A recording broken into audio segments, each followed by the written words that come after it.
38장 24, 25, 26절을 교독 후 26절 함께 보겠습니다. 제가 24절 봅니다.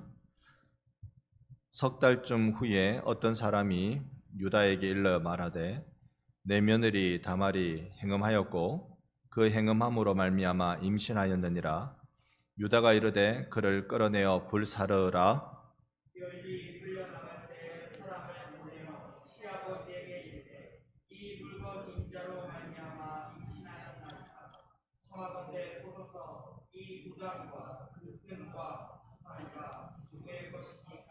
함께 봅니다. 유다가 그것을 바라보고 이르되 그는 나보다 옳도다. 내가 그를 내 아들 셀라에게 주지 아니하였음이로다 하고 다시는 그를 가까이 하지 아니하였더라. 아멘. 한 가게의 한 가문의 치욕적인 사건을 성경은 가감없이 기록하고 있습니다. 이 며느리가 행음했습니다. 불태워 죽여라. 저거 지 남편 잡아먹은 저 며느리 저거 불태워 죽여라. 끌고 나오는 중에 이것의 임자로 인해서 내가 임신했습니다. 꺼내는 걸 보니 이것의 임자가 누구냐면 시아버지예요. 전혀 불태워 죽여라라고 말했던 그 시아버지가 며느리 뱃속에 있는 아이의 아빠인 거예요. 정말로 치욕적인 사건이 아닐 수 없습니다. 이걸 성경은 구원의 역사를 전하는 성경은 이걸 하나도 숨기지 않고 홀라당 다 드러내가지고 가문의 흉을 제대로 드러내고 있는 것입니다. 오늘 우리가 보니 끔찍한 사건이 그런데 성경에서는 이걸 끔찍한 사건이다, 부도덕한 사건이다라고 치부하지 않고 한 가지 중요한 맥락 속에 이걸 두고 있습니다. 우리는 창세기 38장을 읽었죠. 그런데 37장까지 요셉 이야기로 가득합니다. 요셉이 형들한테 미움을 받아가지고 저기 미디안 상인한테 인신매매 당해가지고 이렇게 흘러가는 그 이야기. 38장을 빼고 39장부터는 보디발의 집에 가가지고 고생하고 감옥에 들어가 고생하고 총리가 돼가지고 세계의 경제를 살려내고 집안을 살리고 이거요. 38장이 없었다면 성경은 후반부에 전부 다 요셉 칭찬으로 일관돼 버립니다. 끝까지 성경 끝날 때까지 요셉의 칭찬으로 쭉 갑니다. 당신들은 나를 헤아려 하였지만 하나님은 이 일을 통하여 구원의 일을 생명 살리는 일을 하셨어 라고 말하는 대단한 신앙 고백과 요셉으로 다 끝날 뻔했습니다. 그런데 우리가 알고 있는 건 예수 그리스도는 요셉의 가문을 통해서 온 것이 아니라 유다의 가문을 통해서 오십니다. 그러니까 38장의 이 유다 가문 이야기를 딱 드러내는 건 메시아는 아무리 위대한 인간이 뭐 어떻게 하고 그 맥락으로 오는 게 아니다. 그 맥락으로 오는 게 아니다. 메시아는 약속의 맥락으로 온다는 것을 우리에게 보여주고 있습니다. 약속을 유다 자손을 통해서 오겠다고 하나님이 그 약속을 이어가시는 것. 그래서 다윗마저도요 유다 혈통이거든요. 유다 자손이에요. 그러니까 유다 자손을 통해서 어떻게 이루어지고 오는 것인지 아예 저기 조상 유다부터 창세기에서 딱 조명하고 있습니다. 그러면 유다부터 조명한다면 그러면 이걸 이제 유다를 잘 표현해야 될 것 아니겠습니까? 유다가 이 요셉의 12아들 중에서 최고 이쯤 돼야 되는데 그런데 우리가 기억하는 요셉의 12아들 중에 최고는 누굽니까? 야곱의 12아들 중에 최고는 누굽니까? 요셉이죠. 정답 다 말해놓고 9시가 넘어 그렇습니다. 이해해 주십시오. 야곱의 12아들 중에 최고는 요셉. 여러분의 아들은 요셉 같은 아들 되기를 원하죠? 여러분의 자녀는 요셉 같은 자녀가 되기를 원하죠? 원하는 자들마다 그런 복이 있기를 축복합니다. 그렇게 되기를 우리가 원해요. 그런데 내 아들이 잘날 건 못 날 건 간에요. 하나님은 하나님의 약속대로 우리에게 복을 주시는 줄 믿습니다. 우리가 잘났건 못났건 하나님 그거 따지는 것이 아니라 내가 너를 사랑한다 이거 하나로 그냥 하나님 끝나는 분이에요. 그걸로 끝나는 분이에요. 하나님의 사랑은요 일방적인 사랑이에요. 그걸 우리가 창세기를 통해서 오늘 이 밤 시간이지만 짧은 시간이지만 잠깐 한번 보려고 합니다. 그런데 이제 보려고 하는데 이거 목사님 직접 가기가 좀 그런데 이거 좀 꺼주세요. 예. 자, 창세기에 우리가 그 흐름을 보면 이걸 한번 생각해 봐야 돼요. 창세기는 왜 기록됐을까? 인류 역사를, 우주 역사를 우리에게 보여주기 위해서 기록했을까? 여러분, 우리가 중요한 건 성경은요, 역사에 관한 기록이기도 해요. 성경은 과학적이기도 해요. 성경은 윤리적이기도 해요. 성경은 그런 측면이 다 있습니다. 그런데 성경에 기록된 목적은요, 여러분과 저를 구원해 주시려고 기록된 줄 믿습니다. 구원 때문에 성경이 기록되어 있어요. 구원 때문에. 그러니까 창세기에서도 그 어떤 인류의 역사가 어떻게 됐고 민족이 어떻게 열려졌고 인류의 시조 아담과 하와가 어떻게 됐고 이런 걸 우리에게 잘 알려주고 있지만 가장 중요한, 우리에게 이걸 알려준 가장 중요한 이유는 여기에 구원 이야기가 있기 때문에 그렇습니다. 한번 들어보시죠. 이 구원 이야기가 어떻게 이루어지고 있는지. 아담과 하와가 범죄했지만 하나님은 이 에덴 동산에서 쫓겨나는 아담과 하와에게 입혀주신 옷이 가죽 옷, 고무 가죽, 인조 가죽, 어떤 가죽? 짐승 이름은 모르지만 그 짐승의 가죽 옷. 그 가죽 떼려면 피가 철철철 흘렸겠죠. 그냥 가죽 뗄 수 없겠죠. 노아 때까지는 한참 뒤거든요. 아담 때부터 노아 때까지는 한참 뒤예요. 노아 홍수 이후에야 인간이 육식을 할 수 있었어요. 그전에는 육식을 못해요. 그런데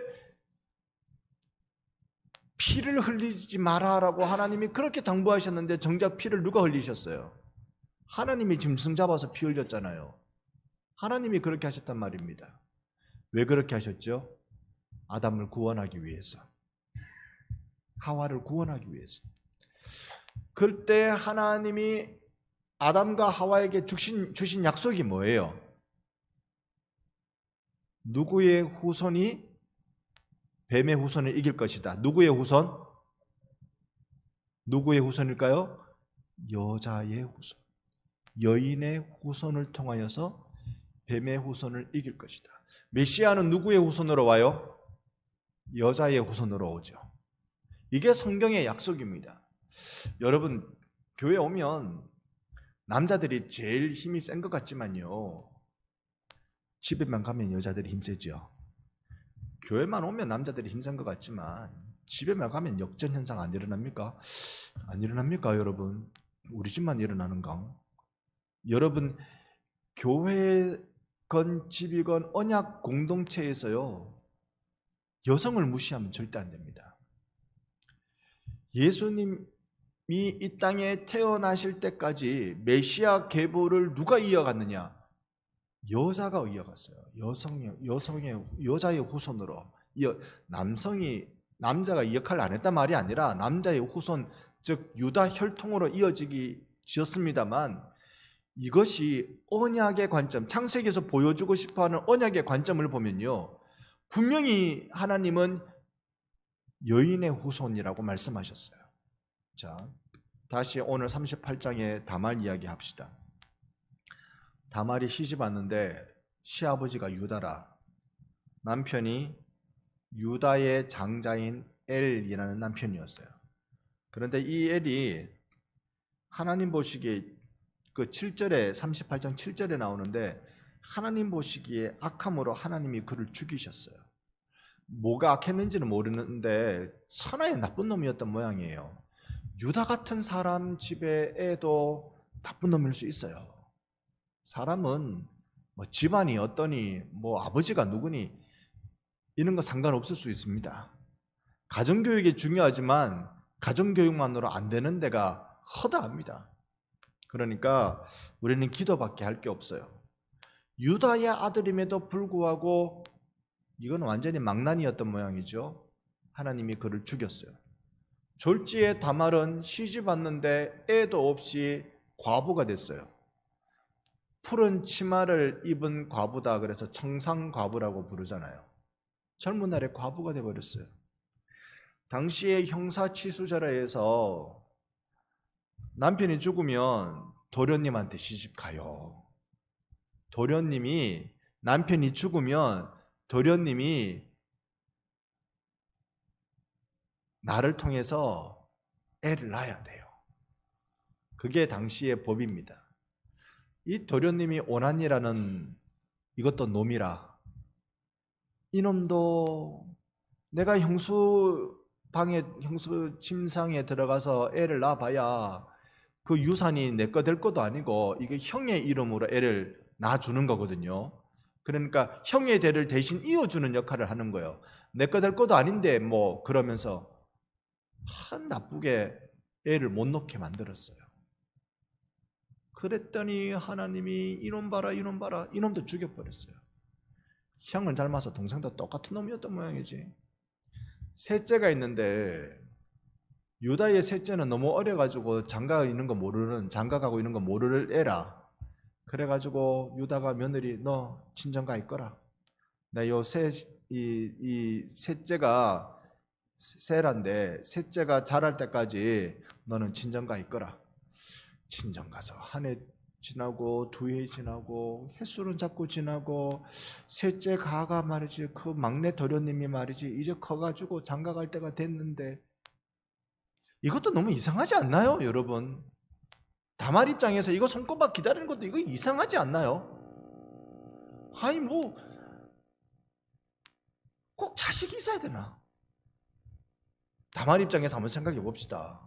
남편 일찍 죽어버렸죠.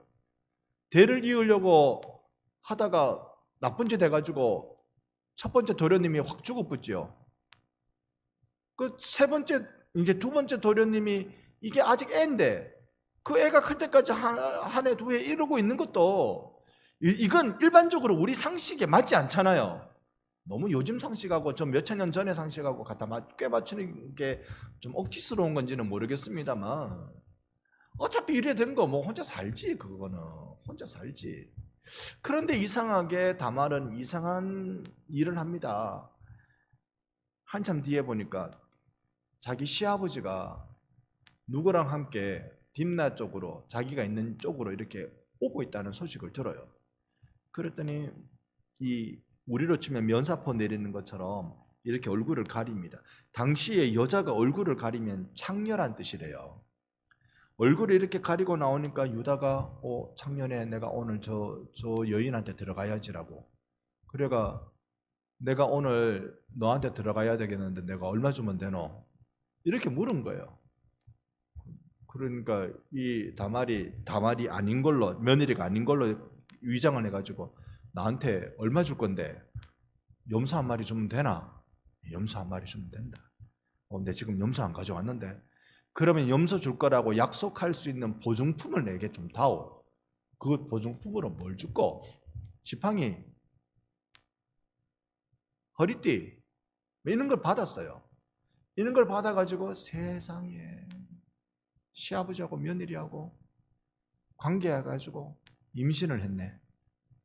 그러니까 그 정황을 모르는 유다는요, 며느리 저게 내 아들 둘을 잡아먹은 저 며느리 저게 어디 임신을 해? 불태워 죽여야 된다. 저 꺼내라 하는 장면이 오늘 우리가 읽은 장면입니다. 다말이 왜 그랬을까요? 왜 이렇게 자식을 낳아야 된다는 것에 대해서 맹목적이었을까요? 우리가 보기엔 맹목적이에요. 심지어 시아버지와의 관계를 통해서라도 애를 낳아야 된다고 생각하는 거 왜 그랬을까? 아무리 생각해도 아무리 그 시절에 뭐 몇천 년 전으로 우리가 돌아가서 생각해 본다 하더라도 이해 안 되는 부분이에요. 왜 그랬을까? 이렇게 상상해 보면 맞을 겁니다. 처음에 이 집안에 시집 와보니 시아버지가 우리 집안은 말이지, 얘야 잘 들어. 우리 집안은 하면서 이야기를 꺼내는데 우리 집안의 증조 할아버님께서 아브라함이셨는데 이야기 시작하는 거예요. 우리 집안의 할아버님께서 이삭이셨는데 우리 집안의 아버님께서 야곱이셨는데 이 집안 이야기를 쭉 해주는 거예요. 그러니까 이 집안을 통해서 하나님이 아브라함에게 하신 약속, 자손이 별과 같이 많겠다 뿐만 아니라 메시아에 대한 약속이 흘러내려오는 가문이라는 거예요. 흘러내려오는 가문이라는 거예요. 그러니까 다말은 어떤 부담감과 사명감을 가지고 있겠습니까? 내가 이 집안에 시집와서 애를 낳아주는 게 내 도리다. 그냥 집안에 대를 잇는 문제가 아니라 인간을 구원하기 위한 하나님의 언약의 통로가 여자가 애 놓는 그걸 통해서 하나님이 세상 살릴 메시아를 보내주신다 하더라. 내 이 집안에서 메시아가 오실 길을 열어주는 것이 내가 할 일이다. 그러면서 죽기 살기로 애 놓으려고 했다는 거예요. 죽기 살기로. 이 말이 맞는 게 사라가 아브라함하고 사라하고 애를 못 낳았잖아요. 사실 누구 때문에 못 낳았을까요? 아브라함 때문일까요? 사라 때문일까요? 하나님이 못 낳게 하셨으니까 그런 건데, 불임은 나중에 결과적으로 보면 아브라함이 아니고 사라가 불임이에요. 그런데 하나님은 어떻게 불임인 사라를 통해서 태어난 아이만 메시아의 계보를 잇도록 그 하갈을 통해서, 사라의 몸종 하갈을 통해서, 아브라함의 첩을 통해서 애를 덥석 낳았는데도 불구하고 그건 아니야, 안 돼, 사라를 통해서, 이 집안의 여인을 통해서 애를 낳도록 그렇게 그를 통하여서 메시아 계보를 이어가시는 분이세요. 이삭도요, 이삭 장가, 여러분 성경 퀴즈, 이삭 장가를 몇 살에 갈까요? 1번 20, 2번 30, 3번 40, 4번 50, 1, 2, 3번 중 1, 2, 3, 4 중에서 20, 30, 40, 50. 장가는요 40에 갔습니다. 나이 40이 돼가지고 장가 갔어요. 그런데 두 번째 퀴즈, 이삭의 아들은 에서와 야곱이죠. 몇 살에 났을까요? 1번 40, 2번 50, 3번 60, 4번 70, 4, 5, 6, 7, 60에 났어요. 20년 동안 애가 없어요. 왜 이럴까? 왜 애를 이렇게 간절히 기다리게 하셨을까? 이삭이 간절히 기도했다고 성경에 나와 있어요. 20년 동안 애가 없으니까 간절히 기도하니까 하나님이 그냥 쌍돌이로, 그냥 뱃속에 쌍돌이로 넣어가지고 이 집안은 애 태어나기를 간절히 기다리는 집안. 그게 그냥 집안의 대를 이을 애, 나의 노후 보장이 되는 아이, 그런 의미가 아니라 구원의 의미를 가지고 있는 애를 낳도록 선택받은 가문이라는 거죠. 그걸 다말이 한 거예요. 그러니까 애를 낳도록 기를 쓰고, 방식은요 도저히 용납할 수 없는 방식이에요. 이 방식은. 그래도 남편 엘 대신에 오난이, 오난 대신에 세라가 이렇게 놓는 건 그거는 돼요. 그런데 시아버지하고 그렇게 유다하고 관계해가지고 애를 낳는 건, 이건 정말 있을 수도 없는, 이 언약 빼면 순악한 놈들이에요. 언약의 관점을 빼면 이거 순악한 짓이에요. 그런 일로 그걸 통해서라도 애를 놓으려고 했던 겁니다. 이걸 이제 하나님께서는 어떻게 보셨을까? 하나님께서는 어떻게 보셨을까? 여러분, 우리가 잘못하고 우리가 그렇 행하고 또 때로는 내가 주님을 위해서 이렇게 해야지라고 하는 그것이 그릇되고 잘못된 일일 경우가 있어요. 사람은요, 인간은 그런 계획적인 의도적인 악을, 선이라는 이름으로 악을 행할 때가 있어요. 여러분은 없으셨습니까? 그게 누구에게나 사실은 있어요. 그럴 때 그걸 악을 악이 아니라고 성경은 말하지 않습니다. 나쁜 것을 나쁜 것 아니라고 말하지 않아요. 나쁜 것은 드러내요. 창세기에서만 드러낸 게 아니라요. 마태복음 1장에서는 그냥 다 드러내요. 다 드러내요. 그러니까 나쁜 것은 나쁜 거로 드러내지만, 그러나 분명한 건 하나님은 하나님의 언약을 그 나쁜 짓을 통해서도 이루어 가시는 절대 주권을 우리에게 보여주고 계신다는 겁니다. 하나님은, 저는 하나님 이렇게 느껴져요. 손 나쁜 사람인데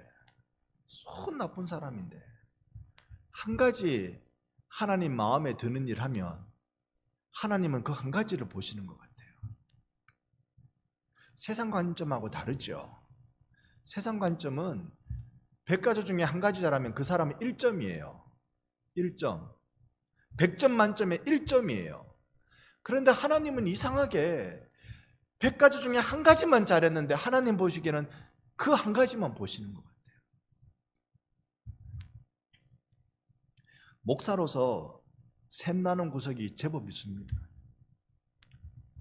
저 봐라, 저거 학교 다닐 때 내보다 공부도 못했는데, 저 봐라, 저거 학교 다닐 때는 내보다 기도실에도 오래 안 앉아 있었는데, 기도실에 제대로 오지도 않았는데 나는 하루에 1시간씩은 기도실에 앉아 있었는데, 저 봐라, 그 기숙사 점호 마치고 하루에 1시간은 밤에 심야 기도하러 대학교에 가가지고 기도하고 있을 때 자는 놀러 다니고 그랬는데, 여러분, 원인을 어디서 찾을까요? 나쁜 거 안 좋은 거 다 있지만 하나님은 딱 한 가지 보신다는 거예요. 주를 위해 어떻게 해요? 어떤 마음인가? 주를 위해 무엇을 했는가? 그거 보시는 거예요. 다말이 잘못했어요. 그걸 잘했다고 말하는 거 곤란해요. 윤리적으로 맞지 않아요. 그러나 성경은 윤리 교과서가 아니고요, 성경은 구원에 관한 책을 구원에 관한 소식을 우리에게 알려주는 책이에요. 그러니 우리에게 주고 싶은 내용은 이렇게 하나님 언약을 붙잡고 살던 여인, 심지어 자기 목숨도 위태로울 만큼이나 위험천만한 일을 하나님이 시킨 것도 아닙니다. 그런데 자기가 길을 쓰고 했어요. 그 일을 행하는 것을 하나님이 보시고 높이 사셨다는 거예요. 그러니까 세상에 예수께서 오시는 메시아의 족보에 다말이라는 이름을 딱 걸어놨지. 창세기 1장은요 진짜 여인들의 장입니다. 남자들이 중간중간 쑥 나오지만요, 다 나오지 말고 여인들의 장이에요. 1장에 나오는 그 여인들이야말로 진정한 영웅들이에요. 예수님이 유다의 자손으로 온다고 말씀하셨습니다. 그런데 유다의 자손이 끊이지 않고 계보를 이어갈 수 있도록 만든 여인이 다말이었어요. 여인들이 다말이었어요. 여러분, 우리는 교회를 섬기는 사람들입니다. 그리고 우리는 세상을 섬기는 사람들입니다. 우리가 얼마나 잘못할 때가 많습니까? 아유, 주여,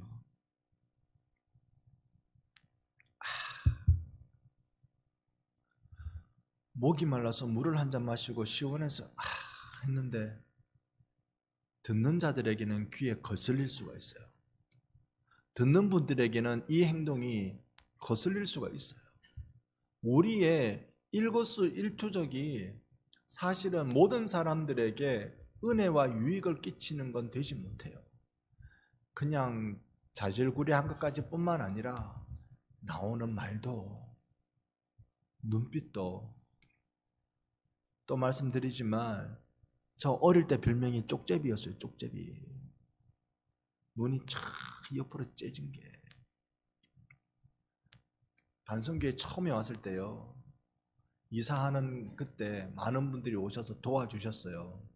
아직도 기억하는데, 그때 우리 김성식 장로님이 그때 청년이었을 때 사진기 들고, 그런 좋은 사진기 들고 있는지 몰랐네. 좋은 사진기 들고 사진을 그때 몇 컷 찍었는데 나중에 보니까 저를 한 컷 찍어 놓은 게 있어요. 딱 보는 순간 참 못됐다. 제가 제 사진을 보고 못됐다라는 생각이 들었어요. 무의식적으로 보고 있는데 그걸 찍은 건데 얼마나 날카롭게 쪽제비로 제가 잘못한 거예요. 그걸 찍은.